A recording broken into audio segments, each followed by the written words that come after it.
Welcome, adventurers, to Explorers of El Moral, where we trust the heart of the dice, the stories cut deep, and the world is one we've built ourselves. Get ready to join our crew of adventurers as we dive into a brand new homebrew adventure setting full of magic, mystery, mayhem, and just a little bit of murder. Players and listeners, fortify yourselves and be sure to precast your buffs. Let's get rolling. Explorers of El Moral, bound for Mordoon shore, 5 heading north through wind and frost to find ancient lovers' lore. They're chasing gold through frost and fog as gods watch from the stars. 2 runaways and 1 dumb quest for manhood, guts and scars. They fight, they freeze, they fake brave words, then run as best they can. But gods be damned, they're heading north to find what makes a man. Good evening, adventurers. I'm Criven, your dungeon master, and here tonight I am joined by... I'm Shara, and I'm playing Augustine Thornbottom II, the boy who's gonna be a man. I'm Chris, I play Auni, the Warforged monk. I'm Ian, and I play Dimitri, a human sorcerer.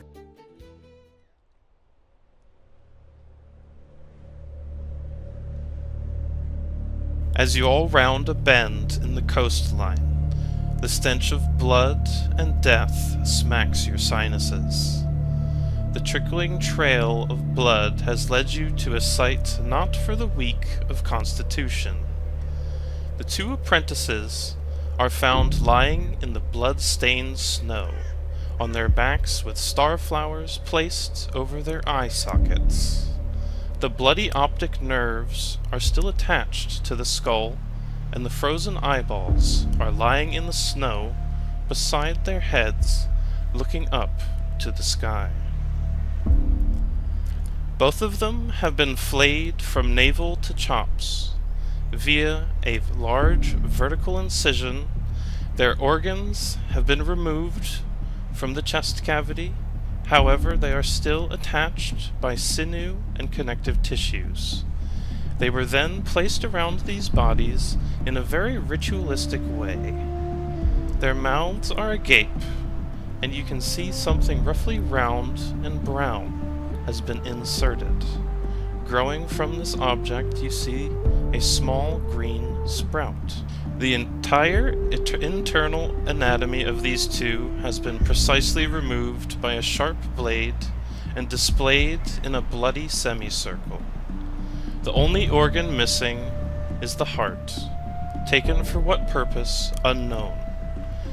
Each of their nostrils has a stream of frozen blood and brain matter below. It becomes clear that a sharp, pointed device was pressed through the sinuses and pierced into the bone to scramble the brain around with a hook on the end of the device. Then removed from the skull, the brain scramble was then placed in each of the hands of these 2 students in a frozen, globby pile. That's disgusting. Holy cow. Auni will slowly approach the scene on display. His hands are balled up into very tight fists, displaying his iron grip. He kneels down before the bodies, doesn't really inspect them so much, but he just bows his head down. He puts a hand in front of his face in a motion of what seems similar to prayer, and he just bows for a moment, and then he pulls his head up. He turns to the group. Who could have done this? By the velvet gods! Are those dead people? Oh, and that smell is atrocious! Oh, gods! We have to get out of here! What if the murderers come back for us? We should leave! Dinkle, we should leave! Dinkle immediately pulls his sword out and hops around at attention. He's ready to fight something. He just instinctively... He's ready. He's got his dukes up. I hope indeed they do come back and suffer for this. What happened to their eyes? Their eyes are missing! They're not in their sockets! What could have done this? So brutal. Dimitri covers his mouth and like holds as if he was about to throw up, but decides not to. And then he pulls out a dagger from his side and looks around while this conversation is happening and just wants to do a perception check around them. Okay. Yeah, you go ahead and make your perception check to just see if there's anything lurking in the shadows. Nope. Nope. I rolled a 3 + 1, that's a 4. My hand's kind of twitching a little bit, shaking. I think this brings back memories. You mentioned your hand is shaking a little bit as you have a dagger clutched in it. You're thinking about the previous experiences. Seeing these two bodies has brought up some feelings for Dimitri, and you are not going to see anything really with that 4 perception check, other than the scene around you, your friends looking at the bodies, the starflower patch around you, the coastline nearby, maybe some little glimpse of the sea, some birds flying out there as well. But with the 4, you're not going to see any enemies or anything like that. How long have they been dead? They smell awful. Nico mentioned last time that via his medicine check he noticed that these bodies were kept alive during the killing for as long as possible. And they were killed sometime last night. The bodies are semi-fresh and probably a good deal frozen. And, probably been here long enough that there's a little bit of a layer of frost on them. How do they smell so bad? I believe, That is death. Doesn't it take some time for the body to decompose or something? Death has a way with smell. Dinkle is still looking around. He's got his blade drawn, and he's making a perception check himself, because he's going to report that he gets the same feeling of being watched by something. He's feeling a little spooked in this moment. Let's see what Dinkle gets. A 15. He looks over at the tree line, and he says similar feelings as to what was talked about before, which is, it's just something in the tree line is watching us. I don't know what it is. I can't quite see it, but I really feel like something is watching us from over there. Well, then I order you to find it. God help us. I'm too young to die. I'm not a man yet. It can't end like this. Gus, you're not I gonna... want to keep my eyes. Gus, you're not gonna die. Well, tell them that. Pointing to the 2 dead corpses. Dinkle will start, he'll start cautiously walking through the snow towards the forest line, but he is going to quickly, as he looks around for everyone's opinion, he is going to quickly scoop up some flowers himself.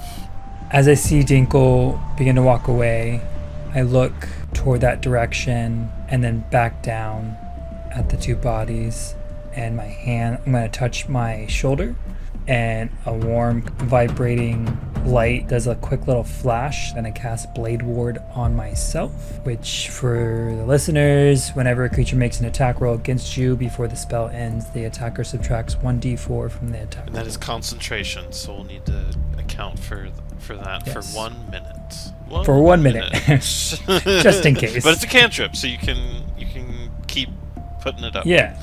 So that's pretty cool. The 2 of you are walking forward slowly to the direction of the feeling of being watched from the forest line, and there's no better place to hide in this land that you're currently in, this landscape at least, than being in that forested area. What is the rest of the group doing? You did notice Dinkle scooped up some flowers. He cut them probably not as well as he could have, but Mage School will have to take what they can get. Gus is shaking in his boots next to Mucky, his little donkey, looking everywhere, his eyes darting all around the forest. Mucky is unbothered. They say animals can detect the smell of pheromones and whatnot in the air, but Mucky is oblivious to any of that. Any of the fear and whatnot that is happening. He's just happily staring off into the distance. Damn it, Mucky. Mucky is staring off into the distance, just with a blank look on her face. Good old reliable Mucky. Reliable Just Mucky. unbothered, and in the bliss of ignorance. Aunie's gonna step up beside Gus. He's going to put a firm but not iron tight grip on Gus's shoulder, and then he will also proceed towards the tree line. Gus jumps a little bit at the touch, but then looks up at Aoni and stiffens his back a little bit, as if to seem braver and to not show his fear as much. Could it have been a monster? Or a person? What do you think did this? A massacre like this is clearly done by a thinking creature. A man, monster, something with intention behind it. Yes, the eyes and everything around it is like... It's witchcraft! There was intelligence behind this killing, planned out. Do we just leave the bodies here? Or do we bury them, or... We should not touch the bodies. We should report back to the school of what we found. But we can't just leave them here. The gods will damn us! I bow my head and say a small prayer under my breath. Gods bless these two souls and send them to whatever beautiful place beyond. Dimitri will go toward the bodies and quickly cut some of the flowers to grab before making his way to follow behind Aoni. So there were specific instructions for the flower cutting, but if you're just gonna do it quick, you'll just do what you can. I think I would do my best to follow the instructions. I'm considering, you need to either take time or you just cut them quickly. Is the way I'm gonna handle that. Okay, so I'll take time since Gus hasn't left, so I'll make sure that at least he's there in case something pops behind them or something. Okay, so you'll take your time to harvest some. And I thought also that moment with Aoni and Gus, I thought about the fact that Aoni standing up is probably tall enough to be able to do that while Gus is on the donkey on Mucky, because I think he's standing next to Mucky right now. But okay, you're not right, on he's probably Mucky. not Okay, yeah, got he's it. holding Mucky's little lead rope. Annie will turn back and look at the bodies and say, The gods cannot help these children anymore. We can find them justice. The gods can help everyone, though. That's what my mummy and daddy say, even in the afterlife. With the brutal way they were murdered, may the gods have their protection in the afterlife, at least. I'm not going to debate theology with you, human child. and Auni will go back to the bodies. He will kneel down, and this time he will attempt to give a proper inspection of them to see if there's anything about them that the initial appearance did not immediately portray. That's gonna be a investigation. Okay, am I good at that? No, I am not good at that. I have a +0. Let's see. Maybe I'll roll May the well. dice be in your favor, which That's they were. a 16 for 16. You go through the body and inspect. It's quite masterful. You've maybe never seen human anatomy in this detail. Each and every organ is separated but still attached when possible and laid out in this circle. It's incredibly obvious that it's, as you all were saying, purposeful. It's very ritualistic. The whole positioning of everything. It's giving calling card vibes. It's displayed for people to see, or for some other, reasoning for something to see. And the other information that you will get, we talked about that they were kept alive for as long as possible during the removal of all the organs. You find it, again, curious that the heart is not here. It's the only thing that's not here. You also look around the scene and you notice there aren't really any other tracks for humans in the area. You see the tracks when you approached. You saw the tracks of the students running through the snow, and there was nothing chasing them through the snow. There's no tracks or humanoid footprints around the bodies, really. There's nothing really disturbed in the snow, leading you to believe that they were probably staged here. They were probably brought here. One thing you notice is eventually in some of the areas you can see there is a few tool marks on the bone of the bodies, some scratches and some filings that lead you to believe that this person had really, good sharp tools. This wasn't done by by some sort of monster's claw. This wasn't done by a beak or any sort of weird creature. It was definitely done by the hands of some sort of humanoid with opposable thumbs and tools. It's carved with a surgeon's precision. Why? I don't know why. To send a message. Can we leave? Message received. It's time to go. Okay. Dinkle and everyone and Dimitri and everyone is making your way towards that forest line, if I remember correctly. Are you still moving that direction, or planning on moving that direction, or is it get out of here time? I think I would be slowly moving toward the direction behind Dinkle. So following Dinkle together, approaching that forest line, you get 30 feet away from it, and Dinkle wants to look around again, just to make sure that there aren't any traps or anything around that's hiding. Can I give him assistance? Yeah, sure. Give him the help action. Give him the help. I'm helping. Looking. Using my eyes. Oh yeah. The help gives Dinkle a 19 instead of a 3. You continue to observe the forest's edge together. You notice there are a lot of critters about in the forest. You expect to see the things that you see. You see some birds, see some winter squirrels running about, and no source still. With like a 19, you'd think that you'd be able to see someone if there was someone to be found. The feeling persists, though, that you are being watched. Dinkle, I don't think they're gonna be here waiting. I think this was a clear message for the school. I don't like the feeling. Same. We should go back. I think we should get the rest of the flowers and tell the school. Perhaps the city authorities will take over. I agree, Auni, that we should find and give justice for these young kids, if possible, but the authorities should take care of it as well. Why us, though, Dinkle? We're not vigilantes or anything here. We just came to get flowers. We were supposed to just pick flowers. Yes, but we are here to make a name for ourselves, to become men, remember? Maybe there's a way that we make a name for ourselves by just picking the flowers. We don't have to do anything extra, right? Gus, that's not how that works.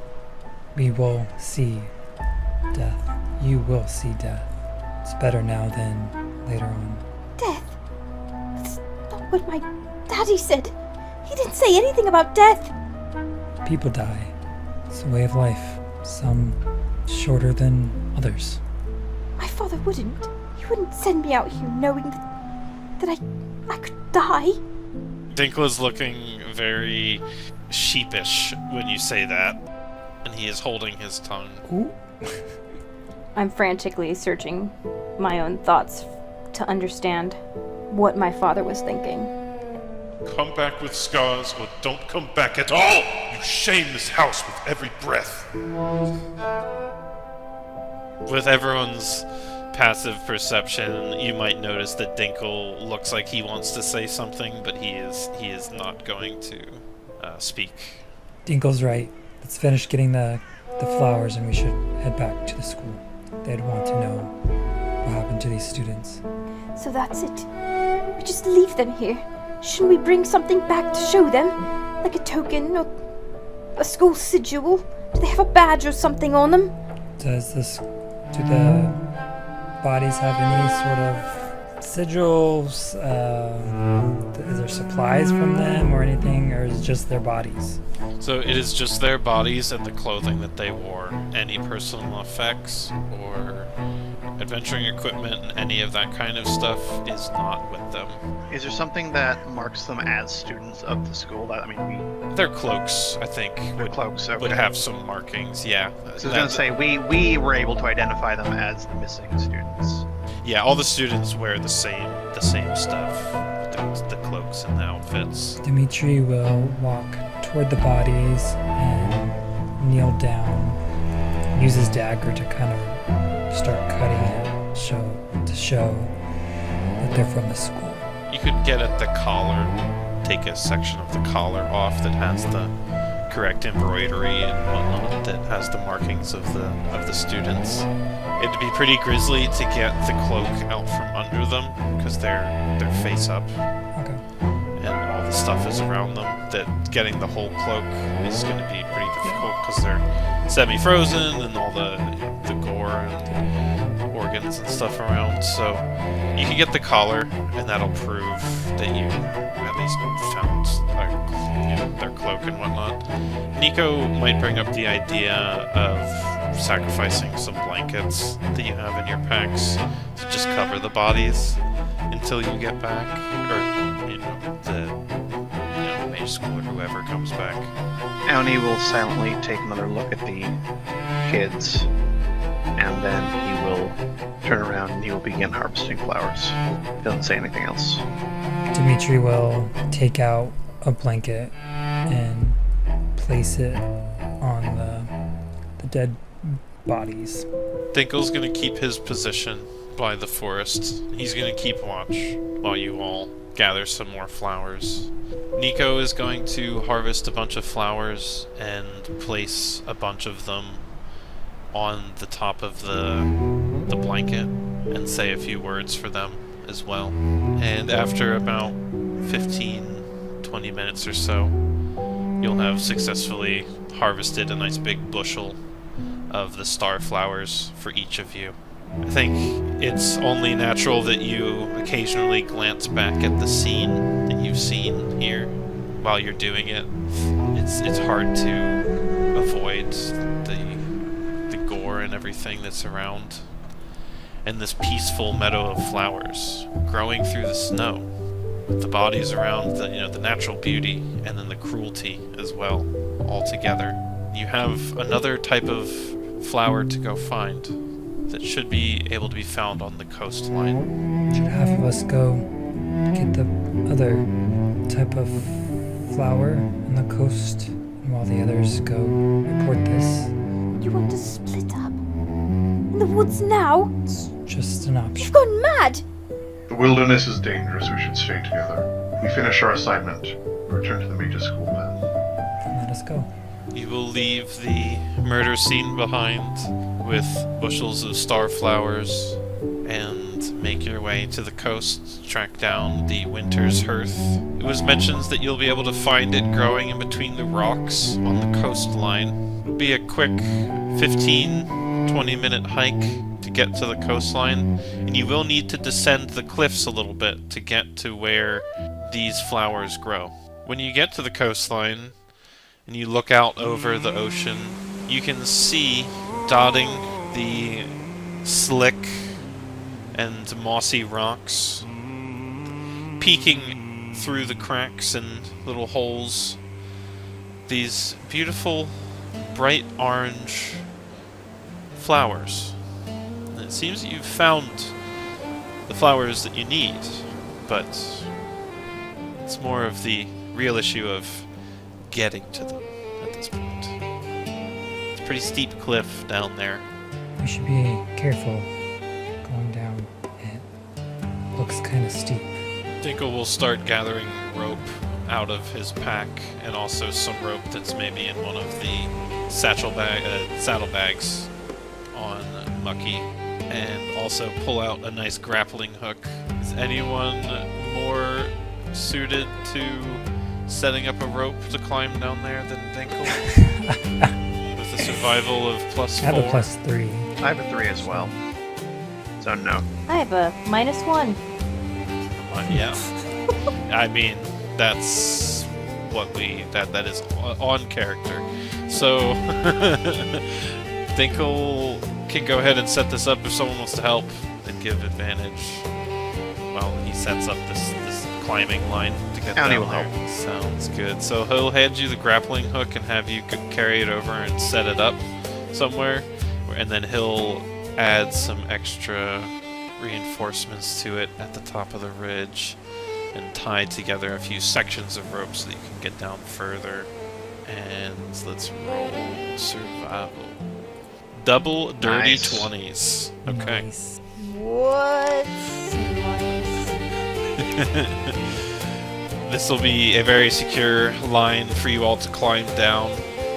The DC on your climbing check to try and get down there will be very, very low. But there is room for error when climbing, as always. And Dinkle and Auni spend a good 10 minutes setting this up before it's announced that the line is ready, and you can start climbing down to get at those flowers. Is it a... I'll stay up here.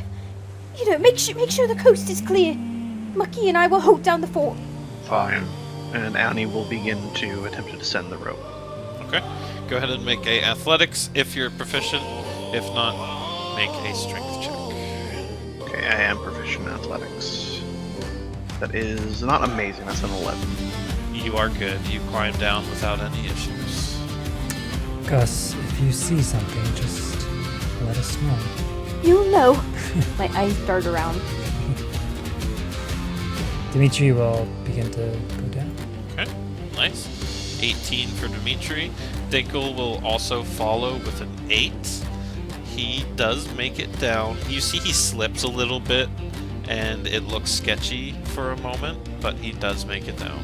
And then Nico calls down from the cliff above and says, I think I'll stay up here with the boy. Someone's gonna stay with you, Gus. It seems like Nico has chickened out in any climbing down steep cliff faces. But the three of you are down there with plenty of these winter earth flowers. Same instructions as before. Cut the stems at a 45-degree angle. Do your best to not crush the stems. Keep the flowers intact.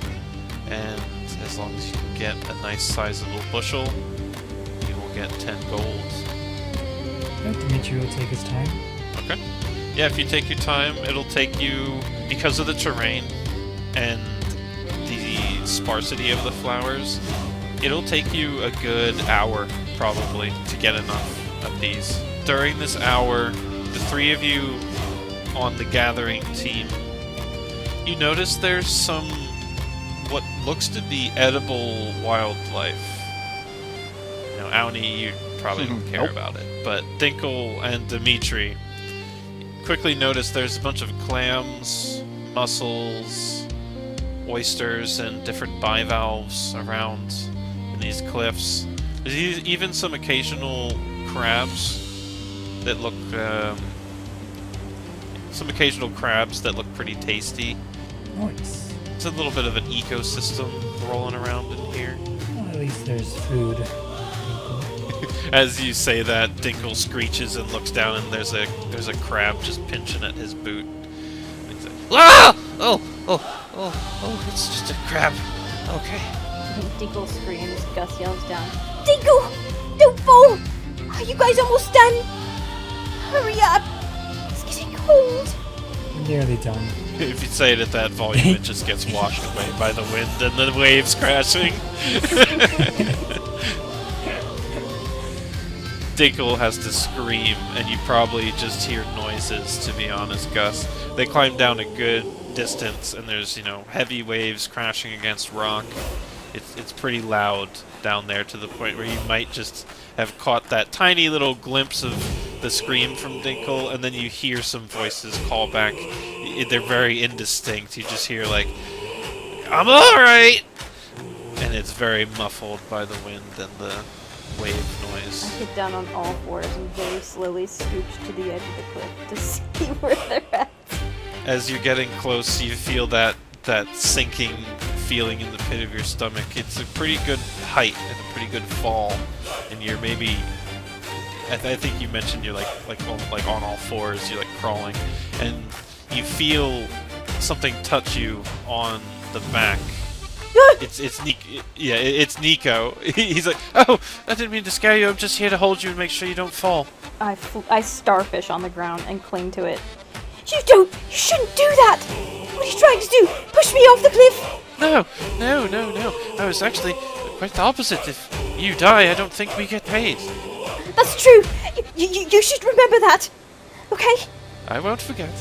I grab the edge of the cliff, and while I'm still like belly to the ground, pull myself to the very edge just to peek. My eyes are the only thing that pop out from the top. Alright. So you and Nico probably reconvene after looking down there at Mucky and hang out with her. And then gather crew. Again, it's going to take you an hour to go through things. You see this nice ecosystem of different bivalves and whatnot.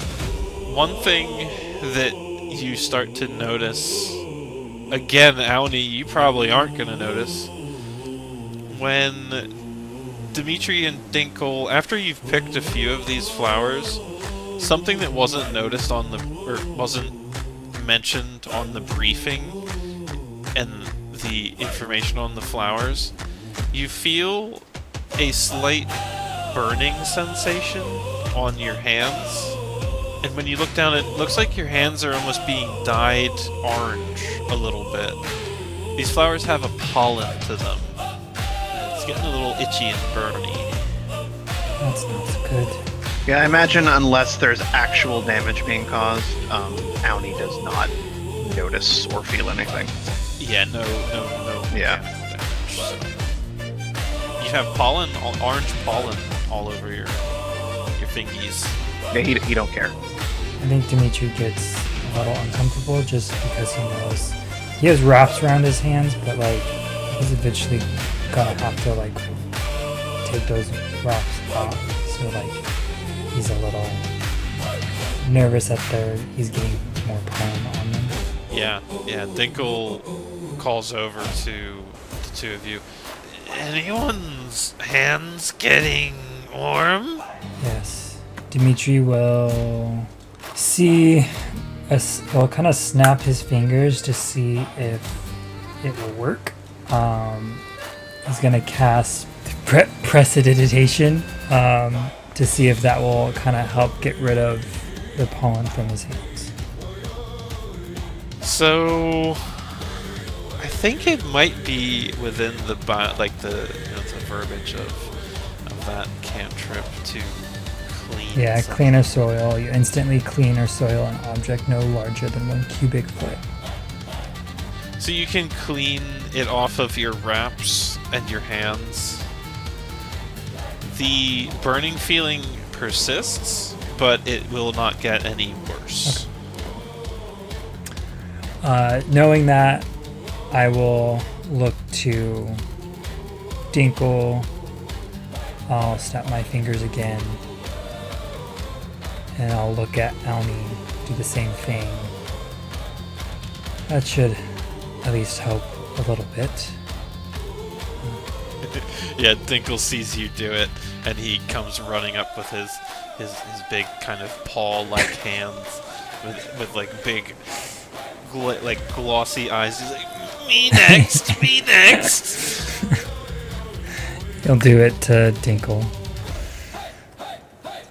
When you say that this should help with that, Auni looks at you and says, Help with what? The burning sensation should stop, at least persisting. Did you burn yourself? Is there a fire somewhere? Do you not feel the warm sensation coming off these flowers in your fingers? Auni looks down at his hands and he sees the pollen. No, are they mildly corrosive? They don't do anything to me. Lucky you. It's most likely a defensive mechanism from the flowers. I think there should be enough. Let's ascend, report back, and see if the human child is still alive up there. I hope he is. He has money for us eventually. My confidence in that matter continues to waver, but we shall see. And the more we, hang with him, get him, and maybe the more stuff we do, we can maybe up the ante a little bit. Lord Augustine's father has lots and lots of money. If we can keep the boy alive and actually make him into a man, perhaps we will get paid even more. I am very concerned about his ability to fortify himself for the world that we are going to face. He's gonna have to learn sooner or later. Auni, before we go up, I would like to apologize for any confusion and harm that I may have inflicted upon him with the poisoning thing.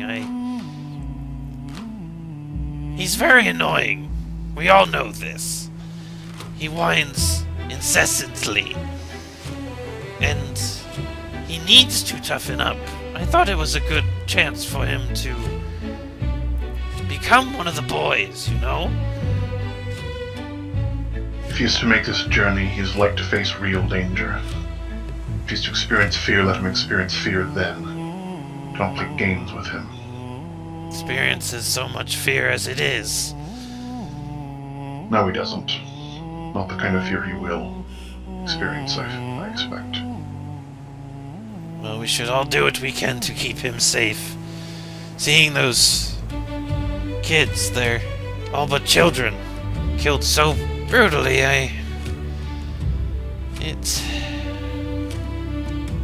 another time. We need to get up. We need to get back home. I do have a question for you. I have a moment with you alone. What defines manhood in this regard? That is an abstraction. If it is merely to scar him, that can be done simply and easily. I doubt the mere echo of a wound is enough to satisfy the requirements, however. His father has a very strict ideal of what a man is, and I believe that it is for Augustine to complain less, for start, and to become confident, first and foremost.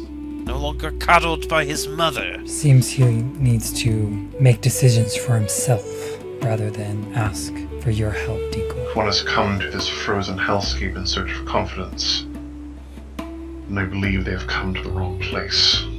The wilds will bring only doubt. And Auni finishes his statement there and then begins to ascend. Dimitri will wait for everyone to kind of go up. He'll be the last one up.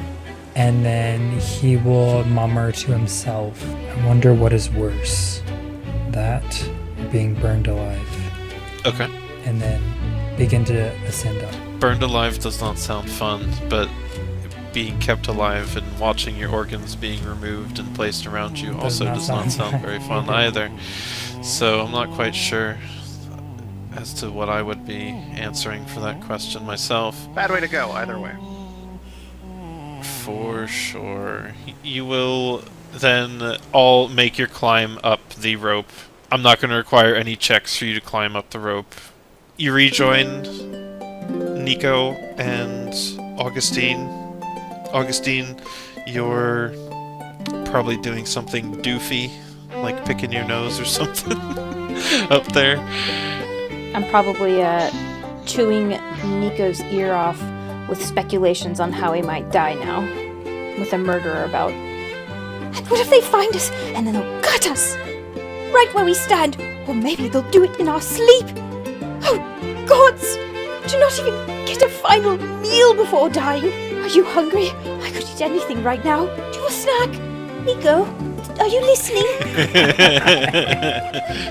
Oh, yes, sorry. A snack? Drifted off a little bit. A snack, yes. Here you go. And he just hands you some hardtack. No, a snack, Nico. No, not this. What is this? A hammer? It's bread. Surely not. There can't be any yeast in this. And this viscosity is so dense. No, you jest. This is donkey food, right? Surely he'll have something else in here. No. And I just grab his bag and start rummaging through it myself. He's like, hey! You find there is, wrapped up in foil, a small bar of chocolate. hiding amongst the basic rations of hardtack, some nuts and dried fruit, some salted meat, and then there is tucked away a little bar of chocolate. It seems you've missed the real treat here. Thank you, Nico. I love chocolate. It'll make me feel so much more comfortable now. Oh, that's quite And I eat it in one bite. expensive. Fair. Not the best I've had. You'll do, I suppose. Did you even taste the salted caramel center? I'll smack my teeth a little bit. Little, I suppose. Do you have any more? No. Very well. Hopefully they won't take much longer. Nico looks pretty upset by the chocolate bar interception. I try to feed the tack to Mucky. To Mucky. I pay no attention to Nico's emotional state about the chocolate. I don't think Mucky's a very picky girl. Mucky will happily chomp into that with their big, strong, prominent teeth. Let out a little bit of a happy chuff. So it was donkey food. Well, the good news is that Gus was speculating about how he was going to die. I think we now know the answer is killed by Nico. Killed by Nico. I mean, It's possible. Nico did suggest, why don't we just kill him in the beginning? I didn't say kill him. You know what I'm saying? Different, you know, Hey, roll back the tape, roll back the tape. If you ask me, we get into town, we take the young boy's money as soon as we plop him on a random caravan that's going to take him there, and we see him on his way with his nice little bodyguard goblin. No, Nico was like, let's put him on a caravan and call it a day. A protected caravan and call it a day. I'm just saying, I'm already making a list of potential NPCs that could be the murderer. I'm not saying Nico's at the top of the list. We haven't met that many NPCs yet, but Nico's on the list. Wow, the suspicion. You left me with somebody on your list? Yeah, you know. Dinkle's got his own list too. Some backstory on that. We've obviously played many campaigns together. For the listeners, some backstory is you can't trust me. I think is. I do not Can't trust. this dungeon master as far as I can throw him. Everything is a deception until proven otherwise. So you're gearing up with your bushels of flowers. Augustine, you probably start to feel a little warm in the nose and a little tingly in the sinuses as some of the pollen might be getting to you, because they're gonna pile up the flowers on Mucky. That's the best way to keep them safe and transport them. Where am I supposed to ride now? The way they have it set up, you can still ride up there. They're just gonna be like behind you, the flowers. You still might take issue with it as a character. Gotcha. I sneezed the entire way back. But yeah, you will make your quick journey. It was not that long ago, but I've already forgotten exactly how far you've traveled out here. I think it was maybe like an hour or so, somewhere around there. And you will make your way into the city with your bounty and the unfortunate report of what has happened to those two students. When you're entering Drift again, I do have a question. Maybe it's proposed by Nico, who would say, when we go in the city, would any of you like to go through the ice gardens, or do you want to go through the same way? Oh, I'd love to see I've the heard ice they're- gardens. Yes, I've heard they're quite beautiful. It'd be worth seeing. We already are going through. How can What you saying, Mucky? Shall we see some pretty flowers? a garden be made of ice? Gardens are made of vegetation. Ice is not vegetative.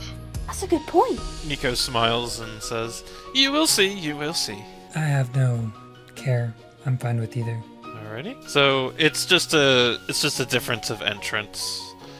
You can go through a gate that will lead you through the ice gardens and then into the city again. You'll get a better look at the castle as well. As you're making your way back to Drift City, you can see the castle up ahead on the horizon. The safety of the walls is very, very within your grasp.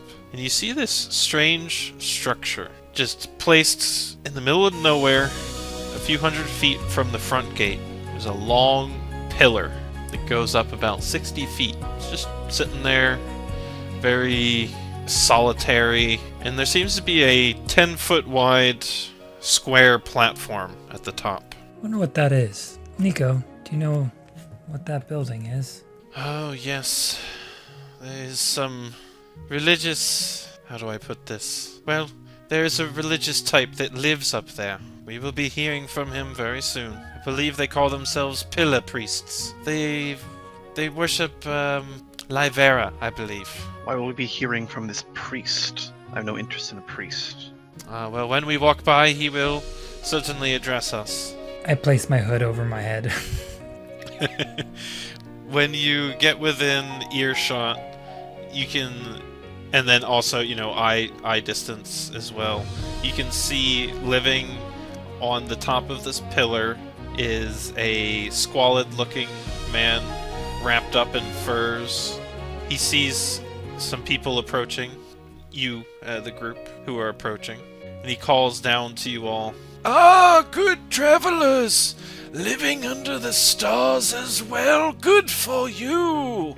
My God, what are you doing all the way up there? Ah, young one, it is a devotion to my god. I live under her stars that glimmer at night, so that her glorious smile and her sunlight can bathe me with the warmth that I need.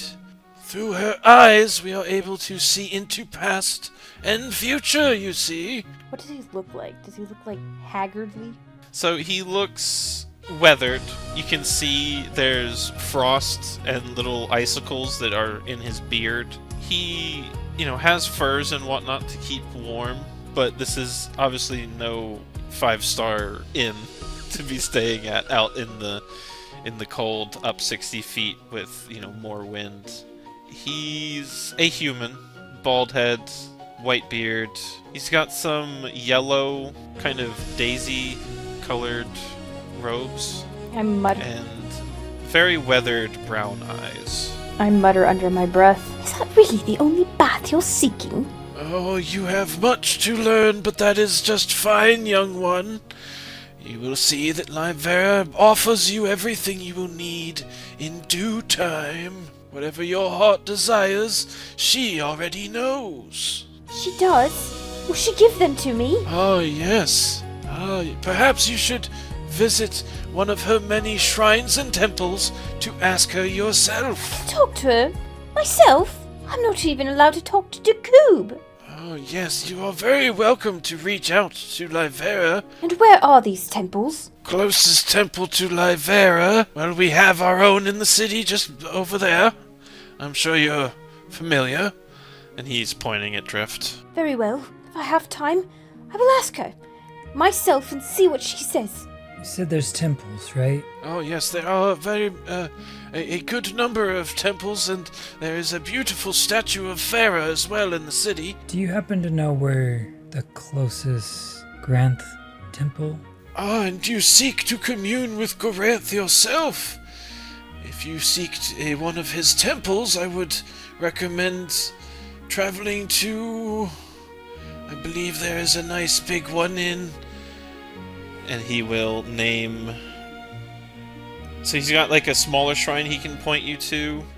If you... Well, it's hard for him to point at a map, but you do have... So Alni has a map that would help in this situation. Alni's not taken out of the map.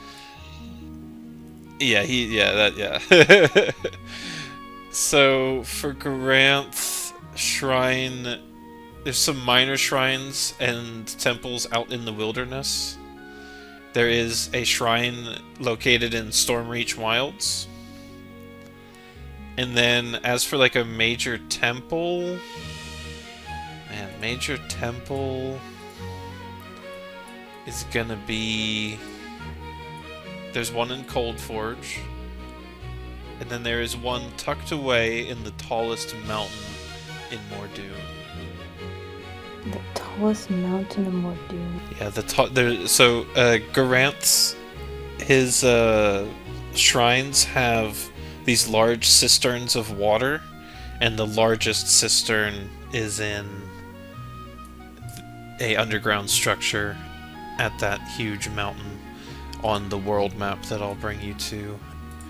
Listeners unfortunately can't see the world map, but maybe we'll have that released on the Patreon at some point for people to look at. The largest mountain will be quite obvious as to which one it is on the map, and that mountain has that massive temple inside of it. Yeah. So Annie has been kind of standing there silent the whole time, not responding to the priest. But eventually he does turn to Dimitri, and he says, I see you too share this man's obsession with the mighty. Child, not surprised me, but I thought better of you, Dimitri. No, it's not what you think. I'm not religious or anything. I just have something to take care of. You do not seek their favor? No, I probably don't deserve favor. Good. with that he will trudge on. As you're leaving the Pillar Priests, you see a boy in yellow robes come over to the pillar, and then he has a small satchel wrapped up in some canvas and a rope tied to it, and he will throw the satchel up to the Pillar Priest. Takes a couple tosses, and then eventually the priest has hold of the pack, where you can see he unwraps some very, very modest food and water that he will begin to consume. And as you're walking away, he'll call out to you all. "You're going to miss the most beautiful night of stars, my friends. Take heed and please gaze upon her glory tonight. I beseech you, perhaps she will shine down her light." Spare us your sermon, old man. Dinkle, can we see the stars? I love stars. Perhaps we can have hot tea and go outside in the middle of the night and look. Oh, how charming. Yes.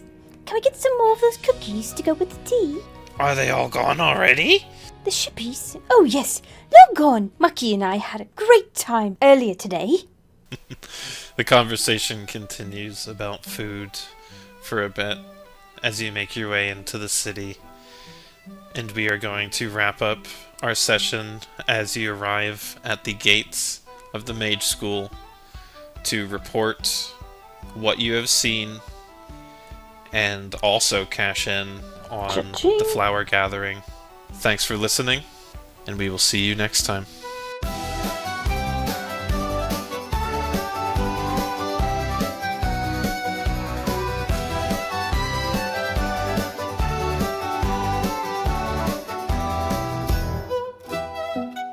If you enjoyed this podcast, please make sure to like and subscribe.